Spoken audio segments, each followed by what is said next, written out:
To the arts, and the nonprofit organization, the Musicianship, is making sure that our local artists are being celebrated and honored. The Musicianship also provides music lessons to kids in need, and they can do that by raising money at their annual Wammie Awards show. Now, this award show also gives Lifetime Achievement Awards to local artists. So here to share more is Eric Lilly, CEO of the Musicianship, Stephen Parker, Executive Director of NEVA, and Community Servant Reverend Tanya Butler-Truesdale. So good to have all of you. Oh, thank you so much for having us. Eric, you getting excited about the Whammies? Oh, we have been excited for the last several months. We're best excited. But as you mentioned, you know, not only do we provide music education for youth in D.C. and the DMV, but we also do our best to really support the music community. And with that said, when we support the music community, one of the things that we try to instill is not just music for learning music, vocals and instrumentals, but also to learn more about music and music business and different avenues of music. So this year, what we're trying to do as it relates to recognizing those individuals that have made significant contributions in the music space, not only in the district, but the DMV. And those individuals, some of who joined us today, are people that just have really put their footprint on the map and touched so many lives, and in the creative community, in the classroom, in the corporate hallways. So we're making a very, very deliberate effort this year to really just celebrate them, along with the great live performances and things that we do this year. So happy, we're really, really excited this year. Yeah. Tanya, I want to ask you about one of the awards. It sounds like this year's Legacy Award recipient is none other than Dr. Sandra Butler-Truesdale, who happens to be your mother, correct? Yes, that is correct. What does this award and recognition mean to you? Listen, I had no real understanding of the legacy that she was laying down until the community started to celebrate her. And humanities in the District of Columbia is extremely important, not just for the District of Columbia, but for the nation. And especially at a time like now, music weaves us together. And an organization like this, preserving these legacies for not just in celebration of individuals who sacrificed, but also for our children, is just an incredible honor. It's so appropriate. My mother would have loved this, and I'm absolutely thankful.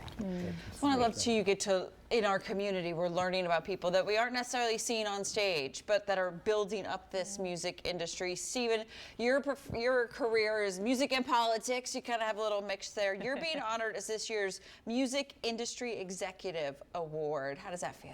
I mean, it feels amazing. And my inroads into music was music education. I did education policy at the National Governors Association and began working with the Country Music Association on music education to make sure that resources and equitable resources were available across the country, and that has turned into where I am now, which is the National Independent Venue Association.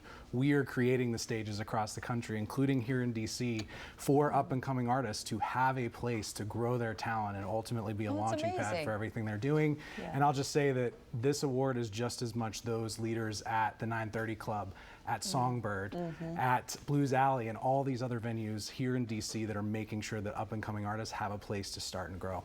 So many great venues we have here. I know, it's great that DC's included in all of this. Eric, I know that there's going to be a Lifetime Achievement honoree. We have some special announcements about that, right? You're not giving away as much as I want. I can't give it all away, but one of the things that we're really focused on this year, the Wammie Hall of Fame Awards has been synonymous with the Whammies over its 36-year history. And over the years, they've honored different people that are mostly artists who are just, you know, great artists in different genres of music. And over the years, it kind of went away. But one of the things that we wanted to do this year as we moved to Virginia in a new venue, Capital One Hall, which we're really, really excited about. And as we recognize the legacy of a lot of people in the music business, we are bringing back the Hall of Fame Award, which is basically recognizes individuals who've made significant contributions, not only who are rooted in the DMV, but whose contribution to the music space is either global, you know, impactful around the world or here in the country. So we have a couple honorees that we are looking into right now. We can't say who we're going to honor at this particular time, not yet, but at some point in the very near future we will.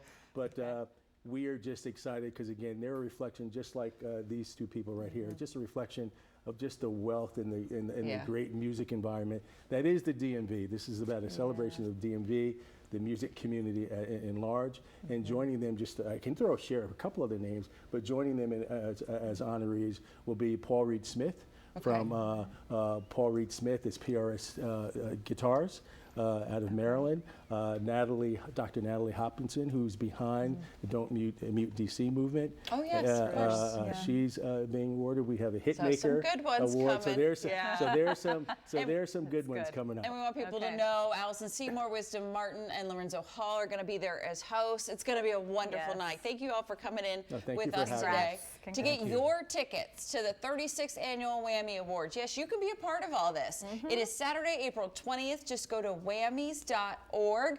And as I said, we've got our own Channel 9 folks emceeing, and it's just going to be a fun night. Thank you all again.